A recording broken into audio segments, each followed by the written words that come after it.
नमस्कार, the India top देख रहे हैं आप। बिहार के पूर्व मुख्यमंत्री जीतन राम मांझी हमेशा चर्चा में रहते हैं अपने बयानों की वजह से। वो राजनीति भी अपने बयानों की वजह से और अपने शर्तों के हिसाब से ही करते हैं। आपको बता दें, लगातार जीतन राम मांझी कुछ ऐसे बयान देते हैं, कुछ ऐसे कार्य करते हैं जिससे बिहार की राजनीति में उनकी चर्चा होना लाजमी हो जाता है। आपको बता दें, पिछले दिन वो जनता दरबार भी लगा रहे थे और वहाँ लोगों से मिल रहे थे, लोगों की समस्याओं को सुन रहे थे।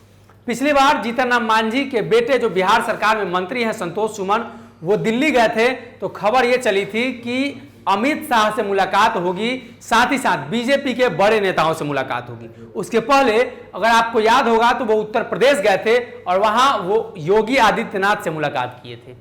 चर्चा यह थी कि उत्तर प्रदेश चुनाव को लेकर रणनीतियां बन रही हैं, लेकिन आपको पता होगा उत्तर प्रदेश चुनाव में जिस प्रकार से राजनीति हो रही है, मुकेश सहनी को खदेड़ दिया गया और साथ ही साथ बीजेपी नहीं चाहती है कि उनके गठबंधन दल का कोई भी नेता, कोई भी पार्टी उत्तर प्रदेश में चुनाव लड़े। इसी स्थिति में जब जीतन राम मांझी वहां पहुंचते हैं तो खबर यह चलती है कि हो सकता है मुकेश सहनी वाला हाल हो जाए। लेकिन जीतन राम मांझी उस हिसाब से राजनीति करते हैं जिस हिसाब से बिहार में उन्होंने अपनी जगह बनाई है।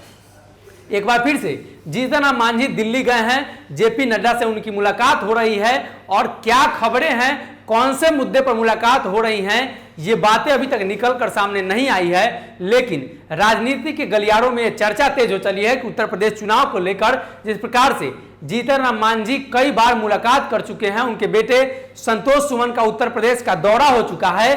भले ही उन्होंने 10 सूत्री मांगों के साथ प्रधानमंत्री मोदी को पत्र दिया था, लेकिन उन 10 सूत्री मांगों के बाद एक और मांगे हैं उनकी। साथ ही साथ उन्होंने इस बात का जिक्र भी किया था कि उत्तर प्रदेश चुनाव में एनडीए गठबंधन दल के साथ चुनाव लड़ना चाहते हैं।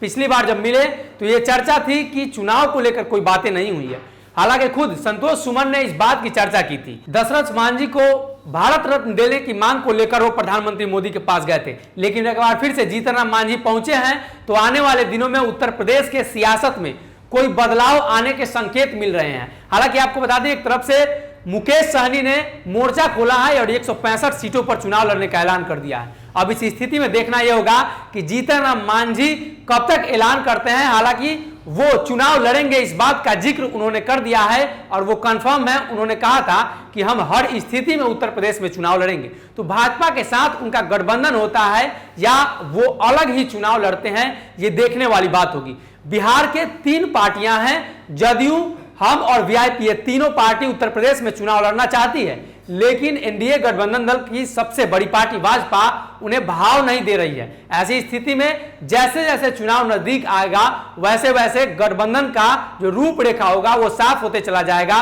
और देखने वाली बात यह होगी कि एनडीए गठबंधन दल के ये सभी दल क्या उत्तर प्रदेश में एनडीए गठबंधन दल में चुनाव लड़ते हैं या अलग चुनाव लड़ते हैं। मांझी जी की मुलाकात के बाद क्या खबरें निकलकर सामने आती है वो हम आपको बताएंगे। आप बने रहिए हमारे साथ। बहुत बहुत धन्यवाद।